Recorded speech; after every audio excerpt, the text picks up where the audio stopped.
तो हेलो मेरे प्यारे दोस्तों, तो कैसे हैं आप लोग। उम्मीद करते हैं अच्छे होंगे। दोस्तों, क्लास 10 के अगर आप विद्यार्थी हैं तो आपके लिए ये वीडियो काफ़ी इंपॉर्टेंट होने वाला है, क्योंकि जान रहे हैं कि आज का जो तारीख है दोस्तों कितना है, 4 नवंबर। ठीक है। और जैसा कि आप लोगों को पता है कि क्लास 10 का आज जो है सो वीकली टेस्ट, जो कि आप बोल सकते हैं प्रोजेक्ट रेल के माध्यम से एग्जाम आप लोग के स्कूल में लिया जाता है, ठीक है, हर सप्ताह वो होने वाला है। और दोस्तों, ये हिंदी से आपका जो है सो ये वीडियो होने वाला है, तो आप लोग जो है सो इस चैनल पर और बने रहिएगा और वीडियो को अंत तक देखिएगा। और आप इस चैनल पर अगर नए आए हैं, चैनल को सब्सक्राइब करके रखिएगा, वीडियो को लाइक करके रखिएगा और कमेंट कर दिएगा अपना प्यारा सा। दोस्तों, बताइएगा कि आप झारखंड के किस जिले से देख रहे हैं, ताकि मुझे जो है सो पता चले कि मेरे ज़िले के आसपास के लोग कितने इसमें हैं। चलिए, आप लोग से हम बात करेंगे बाद में। बाकी दोस्तों, क्लास 10 के लिए दोस्तों ये काफ़ी ज़्यादा इंपॉर्टेंट वीडियो होने वाला है। लगातार आपको पता है कि मैं यहाँ पे क्रैश कोर्स को जो है सो कंप्लीट करने के लिए जो है सो सेशन ला रहा हूँ लाइव सेशन के माध्यम से। तो आप लोग जो है सो जुड़ने के लिए चैनल को अभी से सब्सक्राइब करके रख लीजिएगा, ताकि मैं जब भी वीडियो डालूंगा तो आप लोगों को नोटिफिकेशन के माध्यम से पहुँच जाएगा। तो सब्सक्राइब करने के बाद बेल आइकन जरूर दबा लीजिएगा, ठीक है। क्रैश कोर्स सीरीज हमारा जो है सो जल्द ही शुरू होने वाला है, छठ पूजा के तुरंत बाद, ठीक है। तो चलिए, देर नहीं करते शुरू करते हैं। दोस्तों, क्लास 10 के विद्यार्थियों के लिए काफ़ी ज़्यादा इंपॉर्टेंट वीडियो है, अपने दोस्तों में जरूर शेयर करें। आइए देखते हैं कैसा क्वेश्चन है हिंदी से आज।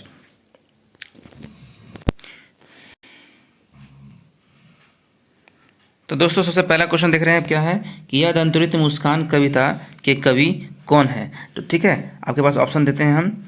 ऑप्शन देख पा रहे हैं आपको क्या लिखा हुआ है कि नागार्जुन, सूर्यकांत त्रिपाठी निराला, महादेवी वर्मा और गिरजा कुमार माथुर। तो इसका आंसर आप देख रहे हैं दोस्तों, क्या लिखा हुआ है आंसर का, नागार्जुन। नागार्जुन जी जो है सो दंतुरित मुस्कान कविता के कवि हैं। आइए देखते हैं हमारा नेक्स्ट क्वेश्चन क्या है। हमारा नेक्स्ट क्वेश्चन दोस्तों देख रहे हैं क्या है कि इस कविता में है ना व्याख्या का केंद्र बिंदु कौन है। तो कवि, माँ, बच्चा और युवक। तो इसमें जो है सो दोस्तों बच्चा इसका जो है सो मेन केंद्र बिंदु है, ठीक है। चलिए देखते हैं क्वेश्चन नंबर हमारा नेक्स्ट क्या है। तो हमारा देखो नेक्स्ट प्रश्न क्या है दोस्तों कि कवि मैथिली भाषा में किस नाम से लिखा करते थे। तो लेखक जो है सो कवि मैथिली भाषा में किस नाम से लिखा करते थे। तो लेखक, कवि और यात्री और पाठक। तो यात्री, ठीक है। कवि मैथिली भाषा में यात्री नाम से लिखा करते थे, ठीक है। ऑप्शन नंबर गा करेक्ट कर लें इसको। चलिए नेक्स्ट क्वेश्चन देखते हैं कि किसकी मुस्कान देखकर हताश होकर और निराश व्यक्ति में आशा का संचार हो जाता है। तो युवक का मुस्कान देखकर, युवती की मुस्कान देखकर और माँ की मुस्कान देखकर और बच्चों की मुस्कान देखकर। तो दोस्तों बच्चों के मुस्कान देख करके जो है सो क्या हो जाता है, ऑप्शन नंबर घ इसका आंसर हो जाएगा, यानी कि हताश और निराश व्यक्ति में जो है सो आशा का संचार हो जाता है, ठीक है। हमारा देखते हैं अगला प्रश्न क्या है। देख रहे हैं हमारा नेक्स्ट प्रश्न क्या है दोस्तों कि मृतक में भी डाल देगी जान का क्या अर्थ है। मरे हुए को जिंदा कर देना और हारे हुए को जिता देना और हताश और निराश व्यक्ति में खुशी ला देना और माँ बाप का काम आसान कर देना। तो ऑप्शन नंबर दोस्तों इसका गा राइट हो जाएगा, ठीक है। इसको आप राइट कर लें, गा। चलिए देखते हैं हमारा नेक्स्ट क्वेश्चन क्या है। देखते हैं हमारा नेक्स्ट क्वेश्चन क्या है। या दंतुरित मुस्कान कविता में व्याख्याता का मुख्य बिंदु क्या है। अच्छा, ये क्वेश्चन तो हो गया दोस्तों, माँ, पिता और बच्चा और मित्र। तो इसमें जो सो व्याख्याता का बिंदु क्या है, ऑप्शन नंबर सी है। ये तो हो गया था आप लोगों का। चलिए देखते हैं हमारा नेक्स्ट क्वेश्चन क्या है। हमारा नेक्स्ट प्रश्न दोस्तों कि फसल कविता के कवि कौन है। तो सूर्यकांत त्रिपाठी निराला, जयशंकर प्रसाद और नागार्जुन और महादेवी वर्मा। तो इसका आंसर दोस्तों क्या हो जाएगा, गा, ठीक है। नागार्जुन जी जो है सो हमारा क्या है, फसल पाठ के यानी फसल कविता के कवि हैं, ठीक है। आइए देखते हैं हमारा नेक्स्ट क्वेश्चन क्या है कि कविता के अनुसार, ठीक है, कविता के अनुसार फसल किसका रूपांतर है। तो पानी का, मिट्टी का, बादल का और सूरज की किरणों का। तो सूरज की किरणों का, ठीक है। ऑप्शन नंबर घा करेक्ट कर लें आप लोग। चलिए देखते हैं हमारा नेक्स्ट क्वेश्चन क्या है दोस्तों। फसल किसका गुणधर्म है। आप देख रहे हैं कि फसल किसका गुणधर्म लिखा हुआ है। तो मिट्टी का, पानी का और किसान का और हाथ का। तो जो सो मिट्टी का गुणधर्म है फसल, ठीक है। ऑप्शन नंबर का करेक्ट कर लें। चलिए देखते हैं नेक्स्ट क्वेश्चन क्या है कि फसल से सीधा संबंध किसका रहता है। तो व्यापारी का, खरीदार का और किसान का और सरकार का। तो जाहिर सी बात है दोस्तों, किसान का जो सो फसल से गहरा संबंध रहता है, ठीक है, और सीधा संबंध रहता है। ऑप्शन नंबर गा कर ले। आइए देखते हैं हमारा नेक्स्ट क्वेश्चन क्या है दोस्तों। हमारा नेक्स्ट क्वेश्चन देख पा रहे हैं आप कि यहाँ लिखा हुआ है कि फसल किसका सिमटा हुआ संकोच है। तो यहाँ पे आपका आंसर पढ़ देते हैं, किसान के हाथों का, व्यापारी के हाथों का, जमींदारों के हाथों का और हवा की थिरकन का। तो आपको पता है हवा के थिरकन का जो सो ये क्या है, संकोच है, ठीक है, जब हवा चलती है तो फसल क्या होती है, संकोच से शर्मा जाती है। ऑप्शन नंबर घ करेक्ट कर लें इसका आंसर। आइए देखते हैं नेक्स्ट क्वेश्चन क्या है। देख रहे दोस्तों, क्वेश्चन क्या है कि कवि ने किसे सिमटा हुआ संकोच कहा है। तो दोस्तों इसे कहा है फसल को। ठीक है, ऑप्शन नंबर, इसका ऑप्शन नहीं दिया, हम डायरेक्ट इसका आंसर कह दें। ठीक, फसल को। तो ऐसा क्वेश्चन जब भी आएगा कि कवि ने किसे सिमटा हुआ संकोच कहा है तो फसल को कहा है, इसका आंसर आप लोग कर लें फसल को। आइए देखते हैं अगला क्वेश्चन। देखिए दोस्तों, नेक्स्ट क्वेश्चन क्या है कि साना साना हाथ जोड़ी पाठ खाली स्थान है। तो एक संस्मरण है कि एक रेखा चित्र है कि एक यात्रा वृत्तांत है कि एक कहानी है। तो इसका आंसर दोस्तों गा हो जाएगा। ठीक है, एक यात्रा वृत्तांत है ये। आप लोग क्वेश्चन को अच्छे से देख लें, अच्छे से दोस्तों याद कर लें, ताकि जो है सो आपको एग्जाम में सारा लिखने में आसानी हो। ठीक है, आप देख लें कि साना साना हाथ जोड़ी जो है सो एक यात्रा वृत्तांत है। अगला क्वेश्चन देखिए, इसी से है, इस चैप्टर से काफ़ी ज़्यादा क्वेश्चन है। ठीक है, चलिए देखते हैं। साना साना हाथ जोड़ी पाठ में किस शहर के सौंदर्य का वर्णन किया गया है। तो अगरतला का, गुवाहाटी का और महाबलेश्वर का, गंगटोक का। तो इसका दोस्तों क्या हो जाएगा, ऑप्शन नंबर घा, गंगटोक का। ठीक है, ऑप्शन नंबर घा करेक्ट कर लें। आइए देखते हैं गंगटोक। देख रहे हैं गंगटोक का क्या अर्थ है बताइए। तो घाटी है, जंगल है, पत्थर और पहाड़ है। तो इसका आंसर हो जाएगा पहाड़। ठीक है, गंगटोक जो है सो गंगटोक वर्ड को बोला गया है और ये पहाड़ इसका अर्थ होता है। ठीक है, देख रहे हैं। अगला क्वेश्चन देखिए क्या है कि गंगटोक में श्वेत पत्रिकाएं किस अवसर पर फहराई जाती है। तो पताकाएं लिखा हुआ है ना, यानी कि झंडे। गंगटोक में, मतलब गंगटोक में जो सफ़ेद रंग का झंडा है उसको कब फहराया जाता है। तो शांति के अवसर पर और युद्ध के अवसर पर और शोक के अवसर पर और किसी उत्सव के अवसर पर। तो शोक के अवसर पर, यानी कि किसी प्रकार का मतलब दोस्तों शोक है मनाते हैं लोग। ठीक है, दुख मनाते हैं, दुखी जाहिर करते हैं, दुख अपना जाहिर करते हैं, तो वो क्या करते हैं, सफ़ेद रंग का झंडा फहराते हैं। ठीक है, अगला क्वेश्चन देखिए जो है सो क्या लिखा हुआ है, गंगटोक। गंगटोक के अवसर पर, ये तो हो गया, सॉरी, आगे बढ़ते हैं। हमारा नेक्स्ट क्वेश्चन देख रहे हैं क्या दोस्तों कि लेखिका ने गंगटोक को किसका शहर कहा है। तो मेहनतकश बादशाहों का और परिश्रमी लोगों का और वैज्ञानिकों के देन का और प्राचीन परंपराओं का। तो मेहनतकश बादशाहों को किस शहर को कहा गया है, गंगटोक। ठीक है, ऑप्शन नंबर का करेक्ट कर लें। आइए देखते हैं नेक्स्ट क्वेश्चन क्या है। नेक्स्ट क्वेश्चन देख रहे हैं दोस्तों, क्या लिखा हुआ है कि रहस्यमयी तारों भरी रात लेखिका के मन में क्या जगा रही थी। तो आदर, प्यार और सम्मोहन और आशा। तो सम्मोहन, ऑप्शन नंबर गा। ठीक है, गा करेक्ट कर लें। आइए देखते हैं नेक्स्ट क्वेश्चन। देख रहे हैं हमारा नेक्स्ट क्वेश्चन क्या है कि प्रकृति जल संचय की व्यवस्था किस प्रकार करती है। तो सर्दियों में पर्वत पर बर्फ पड़ती है और गर्मियों में वह बर्फ पिघलती है और पहाड़ों से निकलने वाली नदियाँ लोगों की प्यास बुझाती है। और सभी कथन सही है। तो सभी कथन सही है, इसका ऑप्शन नंबर घा करेक्ट कर लें। हाँ, चलिए चलते हैं नेक्स्ट क्वेश्चन।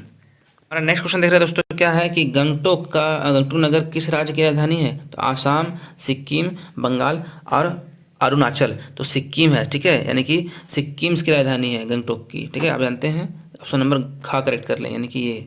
चलिए चलते हैं, हमारा नेक्स्ट क्वेश्चन देखते हैं क्या है।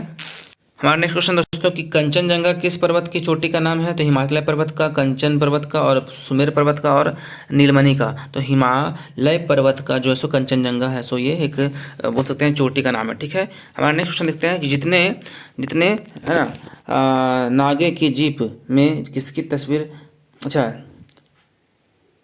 जितने नहीं, जितेन नरगे उठे, जितेन नरगे के जीप में किसकी तस्वीर लगी हुई थी। महात्मा गांधी की, तो दलाई लामा की और महात्मा बुद्ध की और महावीर की। तो दलाई लामा की लगी हुई थी। ठीक है, ये जितने लिख दिया, जितेन नरगे के जीप में जो सो दलाई लामा का जो सो चित्र लगा हुआ था, फोटो लगा हुआ था। ठीक है, आगे देखते हैं नेक्स्ट क्वेश्चन क्या है।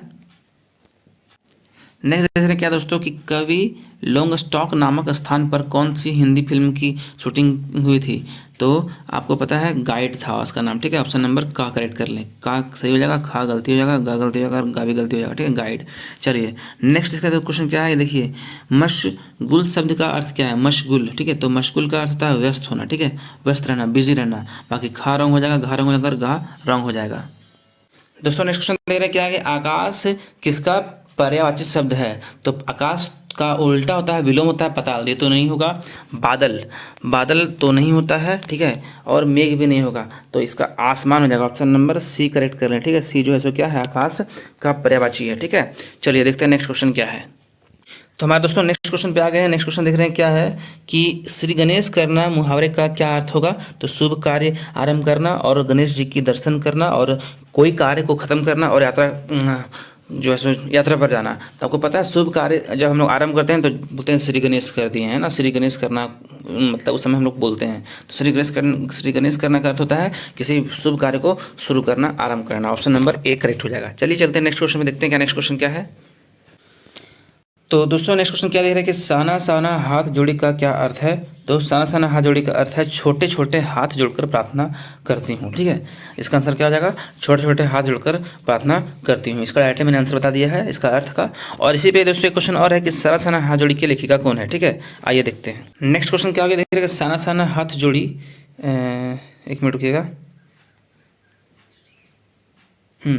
साना साना हाथ जोड़ी पाठ की लेखिका कौन है। तो मधु कांकरिया। ठीक है, मधु कांकरिया इसका राइट आंसर होगा, आप इसको याद कर लें। ठीक है दोस्तों, चलिए आगे देखते हैं अगला क्वेश्चन क्या है। देख रहे हैं दोस्तों नेक्स्ट क्वेश्चन क्या है कि लेखिका के ड्राइवर का क्या नाम था। तो जितिन नार्गे था। ठीक है, अगला क्वेश्चन क्या है कि खूब ऊंचाई से शिखरों से गिरते फेन उगलते झरने का क्या नाम था। तो सेवन सिस्टर्स वाटरफॉल। ठीक है, सेवन सिस्टर्स वाटरफॉल, इसका आंसर याद कर लें। सेवन सिस्टर्स वाटरफॉल इसको दिया गया है, खूब ऊंचाई से गिरते हुए झरनों से निकलते हुए फेन के झरने को। ठीक है, चलिए देख रहे दोस्तों अगला क्वेश्चन क्या है।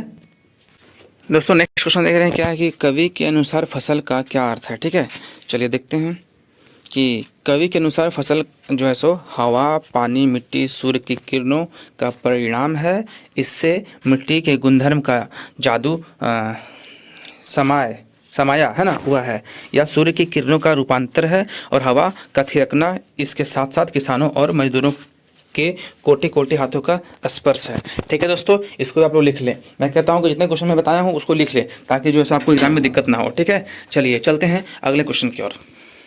दोस्तों हमारा अगला प्रश्न जो रहेगा ना कि वो रहेगा समय के महत्व पर निबंध लिखना। ठीक है, तो समय के महत्व पर निबंध लिखते हुए दोस्तों आप इस तरह से कुछ लाइन लिख सकते हैं जो कि मैं बता रहा हूँ। देख रहे हैं कि संसार में सबसे कीमती वस्तु जो है वो क्या है, समय है। ठीक है, आप इसको लिख सकते हैं और इसको आप पॉइंट वाइज ना लिख करके क्या करें, पैराग्राफ वाइज लिख सकते हैं। ठीक है, आगे देखिए, संसार में सभी कार्य एक समय पर ही होते हैं। ठीक है, जो है सो समय पर होते हैं सब काम, आपको पता है। तो आप इस तरह से लिख सकते हैं समय के महत्व को बताते हुए। अगला देख सकते हैं इसमें क्या लाइन लिखा हुआ है कि समय का ना तो आरंभ होता है और ना ही अंत होता है। यानी कि समय का मतलब समय कब शुरू हुआ कब खत्म होगा सबको अता पता नहीं है, लेकिन जो समय होता है दोस्तों बहुत ही महत्वपूर्ण होता है। इसको लिख लें आप लोग।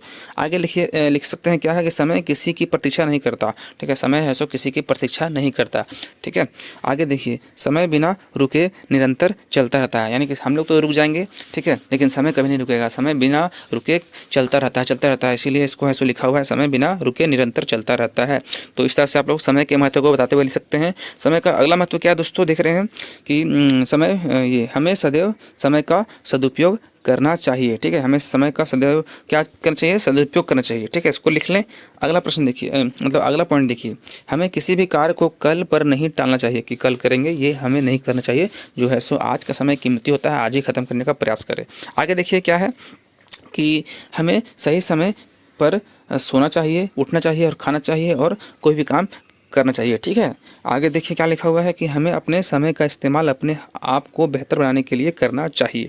ठीक है, आगे देखिए, हमें अपने आसपास और समाज को भी बेहतर बनाने के लिए अपने समय को खर्च करना चाहिए। आगे दोस्तों ये हो गया। इसी तरीके से आप समय को लेकर के आप अपने मन से भी बहुत सारे लाइन्स को लिख सकते हैं। ये आपके दीर्घ उत्तरीय प्रश्न यानी लॉन्ग आंसर टाइप क्वेश्चन में आएगा। ठीक है, इसको आप लोग लिख लीजिएगा समय के महत्व को बताते हुए। चलिए आगे देखते हैं नेक्स्ट क्वेश्चन क्या है। दोस्तों आपका प्रश्न आएगा कि अपने प्रधानाध्यापक के पास जो है 3 दिन के अवकाश हेतु एक पत्र लिखें। तो आप इस पत्र का फॉर्मेट है, आप देख सकते हैं, नहीं तो आप उसको कॉपी में लिख लें। क्या लिखिए सबसे पहले कि सेवा में। ठीक है, प्रधानाचार्य। ठीक है, आप केंद्रीय विद्यालय हरिद्वार के बारे में ये अपने हिसाब से अपना पता लिख लीजिएगा जो भी आपका स्कूल है। ठीक है, और लिखिएगा विषय 3 दिन अवकाश के संबंध में, चाहे 3 दिन के अवकाश हेतु प्रार्थना पत्र। ठीक है, चाहे आवेदन पत्र, ऐसे भी लिख सकते हैं। इतना लिखने के बाद दोस्तों क्या करना है, आपको लिखना है महाशय और महोदय, जो भी लिखना है। ठीक है, आप लिख सकते हैं महोदय, सविनय निवेदन यह है कि मैं मेरी माता जी का जो है ना ये आपका एक कारण लिखा हुआ दोस्तों कि किडनी का ऑपरेशन होना है। आप इसमें से अपना कोई भी लिख सकते हैं बहाना। ठीक है, आपको अगर आपका तबीयत खराब तो आप लिख सकते हैं। यहाँ पे जो है सो ये लिया हुआ है, अपने हिसाब से लिख सकते हैं आप।